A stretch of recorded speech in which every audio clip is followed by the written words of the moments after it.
Hello అండి, నమస్కారం. ఎలా ఉన్నారు? అందరూ బాగున్నారా? మీరందరూ ఆరోగ్యంగా ఆనందంగా ఉండాలని ఎప్పుడు కోరుకుంటూ ఉంటాను. ఆరోగ్యంగా ఉండాలంటే ఇంటి వంట తినాలి మరి. అందుకే ఇంటి వంట తిందాం, ఆరోగ్యంగా ఉందాం. ఈ రోజు ఈ వీడియోలో సమ్మర్ డ్రింక్స్ అయితే చూపించబోతున్నానండి. 2 సమ్మర్ డ్రింక్స్. ఒకటి మారేడుకాయతో ఒంటికి చలవ చేసే, శరీరానికి ఎంతో మేలు చేసే మారేడుకాయతోటి, అలాగే శంఖ పుష్పంతో అండి. శంఖ పుష్పము లేదా బటర్ఫ్లై పీ ఫ్లవర్ లేదా డార్విన్ పీ ఫ్లవర్ అని కూడా అంటారండి. ఈ పువ్వుతో మంచి డ్రింక్ చేసి చూపిస్తాను. మారేడుకాయలు ఈ విధంగా ఉంటాయండి. ఈ వేసవి కాలంలో మాత్రమే ఎక్కువగా లభిస్తాయి. ఇవి రాజస్థాన్ నుంచి వచ్చాయటండి. నేను మార్కెట్లో తీసుకున్నాను. ఈ వంటికి చలువ చేసే, ఆరోగ్యపరంగా మేలు చేసే మారేడుకాయలతో 2 రకాల రెసిపీలు అయితే చేసి చూపిస్తాను. వీటిని మారేడుకాయలు అంటారు, వుడ్ యాపిల్ అని అంటారు, అలాగే బేల్ అని కూడా అంటారండి. ఈ బేల్ను ఉపయోగించి 2 విధాలుగా డ్రింక్స్ చూపిస్తాను. ఫ్రెష్గా వుడ్ యాపిల్ జ్యూసు, రెండవది కాన్సన్ట్రేటెడ్ బేల్ జ్యూస్ అండి. దీన్ని ఫ్రిడ్జ్లో ఉంచి 2-3 నెలలు నిల్వ ఉంచి కావాల్సినప్పుడు తాగవచ్చు. ఈ మారేడుకాయ యొక్క ఆరోగ్య ప్రయోజనాల గురించి మీరు తెలుసుకుంటే మరింత ఆసక్తిగా మీరు చేసుకుని తాగలుగుతారు. ముఖ్యంగా మారేడుకాయలో బ్లడ్లో ఉండే షుగర్ లెవెల్స్ని కంట్రోల్ చేస్తుంది. అలాగే కాన్స్టిపేషన్ ప్రాబ్లం ఉన్న వారికి ఈ మారేడుకాయ చాలా మంచి ఫలితాలను ఇస్తుంది. ఈ మారేడుకాయ శరీరంలో ఇమ్యూనిటీని పెంచుతుంది. పొట్టలో పేగులకి సంబంధించిన ఏవైనా సమస్యలు, వ్యాధులు ఉంటే వాటిని నయం చేయడమే కాకుండా తిరిగి రాకుండా చేస్తాయండి. కొంతమందికి సమ్మర్లో బాడీ హీట్ ఎక్కువగా ఉంటుంది. అటువంటి వారికి ఈ మారేడుకాయలు బాగా ఉపయోగపడతాయి. శరీరానికి చలువ చేసే, అలాగే ఆరోగ్యపరంగా ఎంతో మేలు చేసే ఈ మారేడుకాయలు లేదా వుడ్ యాపిల్ లేదా బేల్తో, ముందుగా మారేడుకాయలతో సమ్మర్ డ్రింక్స్ ఎలా చేయాలో చూపిస్తానండి. 2 రకాలుగా చూపిస్తాను. ఈ మారేడుకాయలు ఈ విధంగా వెలక్కాయ కంటే పెద్ద సైజులో ఉంటాయండి. వెలక్కాయలా ఉంటాయి. గట్టిగా ఉంటుంది దీని తొక్క. వెలక్కాయలాగే పెంకులాగా ఉంటుంది. అలాగే ఇది ఎక్కువగా సమ్మర్లోనే మనకి దొరుకుతాయి. నార్త్లో ఎక్కువగా లభిస్తాయండి. నార్త్ ఇండియన్స్ ఎక్కువగా వాడుతూ ఉంటారు అండి. నేను మార్కెట్లో ఫస్ట్ టైం చూస్తున్నానండి ఇలా మార్కెట్లో దొరకడం. ఇవి రాజస్థాన్ నుంచి వచ్చాయటండి. అయితే మీకు ఎక్కడన్నా కనిపిస్తే తప్పకుండా తీసుకొని ఒక్కసారైనా ఈ డ్రింక్ తయారు చేసుకోవడానికి ప్రయత్నం చేయండి. ఇది కొయ్యడానికి రాదండి, చాలా గట్టిగా ఉంటుంది పెంకు. అందుకని పగలగొట్టుకొని ఈ విధంగా లోపల గుజ్జునంతా ఒక స్పూన్ సహాయంతో తీసేయాలి. దీనిలో గింజలు ఉంటాయండి. ఆ గింజలు చాలా చేదుగా ఉంటాయి. పల్పు మాత్రం, ఈ గుజ్జు మాత్రం చాలా స్వీట్ గా ఉంటుంది. మొత్తం గుజ్జంతా ఈ విధంగా స్పూన్ సహాయంతో గోకేసి తీసేసుకోవాలి. మధ్యలో నారలా కూడా ఉంటుందండి. అంతా తీసేసుకుని మనము ఒక బౌల్లో వేసేసుకోవాలి. మరొక భాగంలోది కూడా మనం తీసేసుకుందామండి. ఎక్కువగానే వస్తుంది గుజ్జు. పెంకు గట్టిగా ఉన్నా మందంగా ఏం లేదండి, కొద్దిగా పల్చగానే ఉంది. ఈ విధంగా మొత్తం అంతా గుజ్జు తీసేసుకోవాలి. ఈ గుజ్జుని ఇలా స్పూన్ తో బాగా మెదిపేసుకోవాలి, లేదా స్మాషర్ తో అన్నా నలిపేసుకోవాలి. లేదు అంటే చేత్తో బాగా నలిపేసుకోవాలి. బాగా పిసికేసి నీళ్లు పోసి గుజ్జు తీసేసుకోవాలి. ఒకవేళ ఇది పల్పు గట్టిగా ఉందనుకోండి, ఆ పల్పు ములిగే వరకు నీళ్లు పోసి 2 గంటలు నానబెట్టండి. తర్వాత గట్టిగా పిసుకుని తీసేసుకుంటే మనకి పల్పు వచ్చేస్తుందండి. నేను ఇక్కడ 2 గ్లాసుల నీళ్లు పోసి బాగా పిసుకుతూ ఆ పల్పునంతా మెత్తగా చేస్తున్నాను. నేను తీసుకున్న ఈ పండు చాలా మెత్తగా ఉందండి. ఎక్కువ శ్రమ పడకుండానే మనకి గుజ్జు వచ్చేస్తుంది. ఈ విధంగా నీళ్లు పోసుకుంటూ బాగా మెత్తగా పిసికేసుకోవాలి. తర్వాత స్ట్రైనర్తో మనం వడగట్టేసుకోవాలండి. ఇది మిక్సీలో వేసి మెత్తగా మిక్సీ చేసుకోవచ్చు, తొందరగా అయిపోతుంది పని. కానీ దీని గింజలు బాగా నలిగిపోయాయనుకోండి, మొత్తము పల్పు అంతా చేదైపోతుంది. అందుకోసం ఈ విధంగా చేత్తోనే మనము గట్టిగా పిసుకోవాలండి. గింజలు చాలా చేదుగా ఉంటాయి. అందుకోసమని ఈ విధంగా చేసుకోవాలి. నేను కొద్దిగా నీళ్లు పోస్తూ బాగా మెత్తగా అయితే చేతితోటే నలిపేస్తున్నానండి. తర్వాత ఈ విధంగా స్ట్రైనర్లో నేను స్ట్రెయిన్ చేసేస్తున్నాను. మరీ సన్నగా ఉన్న జల్లెడు కాకుండా కొద్దిగా కన్నాలు దూరంగా ఉన్న స్ట్రైనర్తో చేస్తే బాగుంటుందండి. ఎందుకంటే పల్ప్ అంతా కూడా మనకి కిందకి దిగుతుంది, గింజలు మాత్రం పైన మిగులుతాయి. బాగా సన్నగా ఉన్న దాంతో వడగట్టుకోకుండా కొద్దిగా వెడల్పుగా కన్నాలున్న దాంతో మనము వడగట్టుకోవాలి. ఈ విధంగా స్పూన్ సహాయంతో గట్టిగా తిప్పుతూ మొత్తం పల్ప్ అంతా కిందకు వచ్చేటట్టు చేసుకోవాలి. పైన పిప్పి మాత్రమే మిగులుతుంది. ఆ పిప్పిలో కూడా కొద్దిగా నీళ్లు పోసి మళ్ళీ ఒకసారి బాగా చేత్తో పిసికి మళ్ళీ ఒకసారి స్ట్రైనర్లో వేసి స్ట్రెయిన్ చేసుకోవాలి. కొద్దిగా వేసి చేస్తున్నానండి, మొత్తం ఒకేసారి వేయకుండా కొద్దిగా వేసి ఈ విధంగా వడగట్టేసుకోవాలండి. మొత్తం అంతా ఈ విధంగా చిక్కగా వచ్చిందండి పల్పు. మిగిలిన పిప్పిలో మరికొద్దిగా నీళ్లు పోసి మరొకసారి వడగట్టుకోవాలండి. మొత్తం అంతా వడగట్టేశాక ఇందులో పచ్చి జీలకర్ర పొడి వేసుకోవాలండి, 1/2 చెంచా వేసుకోవాలి. నేను చేసిన ఈ పల్పుకి 6 గ్లాసుల దాకా అవుతుందండి. దాని తగ్గట్టుగా మనము పంచదార వేసుకోవాలి, లేదా బెల్లం పొడి కానీ. నేను ఇక్కడ పట్టిక బెల్లం పొడి వేస్తున్నాను, 6 చెంచాల పొడి వేస్తున్నానండి. మీరు పంచదార అన్నా వేసుకోవచ్చు, బెల్లం అన్నా వేసుకోవచ్చు. ఈ విధంగా పట్టిక బెల్లం పొడి అన్నా వేసుకోవచ్చు. వేసి బాగా కలుపుకోవాలి. ఆల్రెడీ మనము 2 గ్లాసుల నీళ్లతో మనము వడగట్టుకున్నాం కదండి బాగా పిసికి. మిగతా 4 గ్లాసులు పోసి కలిపేసుకోవాలండి. బ్లాక్ సాల్ట్ వేసుకున్నానండి, ఒక 1/2 చెంచా. ఇది కొద్దిగా ఉప్పుగా కొద్దిగా తీతీగా ఉంటుంది కదా, అలా ఇష్టం లేని వాళ్ళు సాల్ట్ని స్కిప్ చేయొచ్చండి. Bale juice ready. గ్లాసుల్లో కొద్దిగా ఐస్ క్యూబ్స్ వేసి ఈ జ్యూస్ పోసి చల్లగా సర్వ్ చేసుకోవడమేనండి. ఈ సమ్మర్లో శరీరానికి ఎంతో చలవ చేస్తుందండి. అలాగే ఎన్నో ఆరోగ్య ప్రయోజనాలు ఉన్నాయి. వీటి గురించి మీకు ముందే తెలియజేశాను. వీటి ప్రయోజనాలు తెలిస్తే అన్నా మీరు తప్పకుండా ఈ సమ్మర్లో ప్రతి సంవత్సరం కూడా దొరికినప్పుడల్లా మీరు చేసుకుంటారు. మరీ చెప్తున్నానండి, ఎన్నో ఆరోగ్య ప్రయోజనాలు ఉన్న ఈ మారేడుకాయతో ఈ విధంగా చల్లగా ఈ సమ్మర్లో డ్రింక్ని తయారు చేసుకొని తాగండి.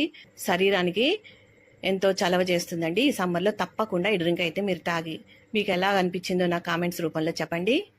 ఈ పల్పును ఉపయోగించి కాన్సన్ట్రేటెడ్ డ్రింక్ ఎలా తయారు చేయాలో చేసి చూపిస్తానండి. ఈ పల్పుని మనము ఈ చిప్ప నుంచి వేరు చేసేసి ఇలా ఒక మందపాటి గిన్నెలో తీసుకోవాలి.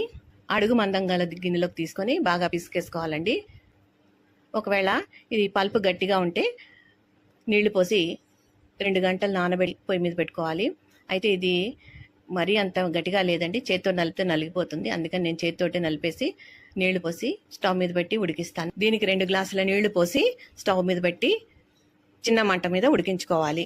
దీనికి 4-5 యాలక్కాయలు, అలాగే చిన్న దాల్చిన చెక్క పొడి చేసి పెట్టుకుంటున్నానండి. ఇలా మధ్యలో కలుపుతూ ఎక్కడన్నా గట్టిగా ఉన్న పల్పు ఉంటే దాన్ని ఇలా గరిటతో నలుపుతూ ఉడికించేసుకోవాలండి. మెత్తగా ఉడికిపోయిందండి. ఇది స్ట్రైనర్లో వేసి మొత్తం అంతా స్ట్రైన్ చేసేసుకోవాలి. వేడిగా ఉన్నా పర్వాలేదండి, ఇలా వేడిగా ఉండగానే స్ట్రైనర్లో వేసి వడగట్టేసుకోవాలండి. ఇది ఉడకడానికి నాకు ఇక్కడ 20 నిమిషాలు పట్టిందండి. వడగట్టగా వచ్చిన పలుపునంతా మళ్ళా గిన్నెలో తీసుకుని దానికి 3/4 కప్పు వరకు బెల్లం వేస్తున్నానండి. నాకు ఇక్కడ 1.5 కప్పున్నర జ్యూస్ వచ్చింది, దానికి 3/4 కప్పు బెల్లం వేస్తాను. మీరు ఇక్కడ బెల్లం కానీ పంచదార పొడి కానీ పటిక బెల్లం పొడి కానీ వేసుకోవచ్చు. బెల్లం వేస్తే ఆరోగ్యానికి మంచిదని బెల్లం వేస్తానండి. సమ్మర్లో కూడా ఇది చలువ చేస్తుంది కదా, అందుకనేసి మీకు పంచదార ఇష్టమైతే పంచదార వేసుకోండి. ఈ విధంగా మొత్తం కరిగి 2 పొంగులు వచ్చే వరకు మరగనివ్వాలి. అంతే అండి. ఇది మరిగింది. చల్లారిన తర్వాత ఇలా గాజు సీసాలో పోసేసుకొని మనము ఫ్రిడ్జ్లో పెట్టుకొని కావలసినప్పుడు గ్లాస్లోకి 1/2 భాగము కాన్సన్ట్రేటెడ్ డ్రింక్ వేసుకొని మిగతాది చల్లటి నీళ్లు పోసుకొని కొద్దిగా 2-3 ఐస్ క్యూబ్స్ వేసుకొని అలాగే దాల్చిన చెక్క, ఇలాచీ పొడి కొట్టి పెట్టుకున్నాం కదండి, ఆ పొడి ఒక 1/4 చెంచా వేసుకొని కలిపేసుకోవాలి. అంతే అండి. చల్లగా దీన్ని కూడా సర్వ్ చేసుకుంటే ఆరోగ్యానికి ఎంతో మేలు చేస్తుంది. ఈ విధంగా ఈ 2 రకాల డ్రింక్స్ అయితే మీరు ఈ సమ్మర్లో తయారు చేసుకొని తాగండి. ఒకసారైనా తాగడానికి ప్రయత్నం చేయండి. మారేడుకాయలు మార్కెట్లో దొరుకుతున్నాయండి, మా దగ్గర దొరుకుతున్నాయంటే అన్ని చోట్ల కూడా వచ్చి ఉంటాయి.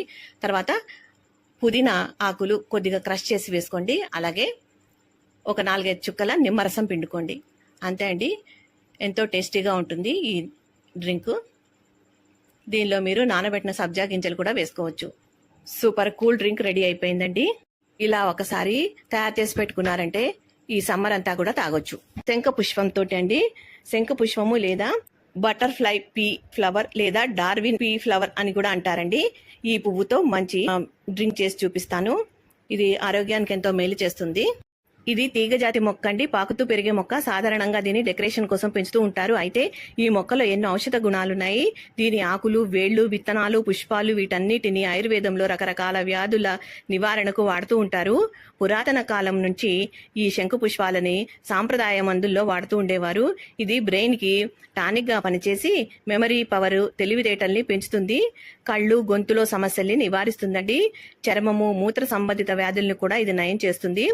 ఒత్తిడి, నీరసము, మతిమరుపు, నిద్రలేమి, కంటి చూపు సమస్యలు, జుట్టు రాలిపోవటం వంటి సమస్యలు, చర్మము వదులుగా అవ్వటము వంటి సమస్యలు వస్తూ ఉంటే ఈ పూలని ఉపయోగించడం మంచి పరిష్కారం అవుతుంది అంటున్నారు నిపుణులు. ఇక్కడ నేను శంకు పుష్పాలను ఉపయోగించి షర్బత్ ఎలా తయారు చేయాలో చేసి చూపిస్తానండి. ఇంతకు ముందే మనము బెనిఫిట్స్ అన్ని తెలుసుకున్నాము. వీటిలో యాంటీ ఆక్సిడెంట్స్, ఫ్లేవనాయిడ్స్, పెప్టైడ్ ఉండడం వల్ల ఇవి మంచి ఫలితాలు ఇస్తున్నాయి. వీటి గురించి చాలా మందికి తెలుసు. అయితే తెలియని వారి కోసం దీని గురించి తెలియజేస్తున్నాను. దీని బెనిఫిట్స్ తెలిస్తే మీరు తప్పకుండా ఈ పుష్పాలు కనిపించినప్పుడు, ఈ పువ్వులు దొరికినప్పుడు మీరు ఏదో విధంగా మీరు షర్బత్ కానీ టీ కానీ తయారు చేసుకుంటారని తెలియజేస్తున్నాను. దీంతో షర్బత్, టీ అలాగే షీరా కూడా తయారు చేస్తారండి. షీరా అంటే హల్వా కూడా తయారు చేస్తారండి రవ్వతో. అది మరొక వీడియోలో మీకు షేర్ చేస్తాను. ఈ షర్బత్ తయారు చేసుకోవడానికి ఈ విధంగా పువ్వులను అయితే తీసుకోవాలి. నేను ఇక్కడ 10-12 పువ్వులు తీసుకున్నాను. ఇవి కొద్దిగా లైట్ రంగులో ఉన్నాయండి. రకరకాలుగా పూస్తాయి. కొన్ని చోట్ల బాగా నీలంగా పూస్తాయి, కొన్ని చోట్ల లైట్ కలర్ లో పూస్తాయి, అలాగే వైట్ కలర్ లో కూడా పూస్తాయండి. నా దగ్గర కొద్దిగా లైట్ గానే ఉన్నాయండి. 2 రకాల విత్తనాలు ఉన్నాయి. కొద్దిగా డార్క్ కలర్ గా కూడా పూస్తాయి, అవి సరిపోయలేదు. ఈ విధంగా వీటిని నీళ్ళలో కడుక్కోవాలండి. కొద్దిగా నీళ్లు పోసుకొని కడుక్కుని తర్వాత మందపాటి సాస్ ప్యాన్ లో వేసుకుని కొద్దిగా నీళ్లు పోసి మరిగించుకోవాలి. నేను ఇక్కడ 1/2 గ్లాస్ నీళ్లు పోస్తున్నాను. స్టవ్ మీద పెట్టి ఈ విధంగా మరిగించానండి. రంగంతా నీళ్ళలో బాగా మరిగిపోయాయి నీళ్లు. ఈ నీళ్ళని మనము ఈ విధంగా వడగట్టేసుకోవాలండి. తర్వాత ఈ నీళ్ళని మనము ఒక గ్లాస్లో పోసేసుకోవాలి.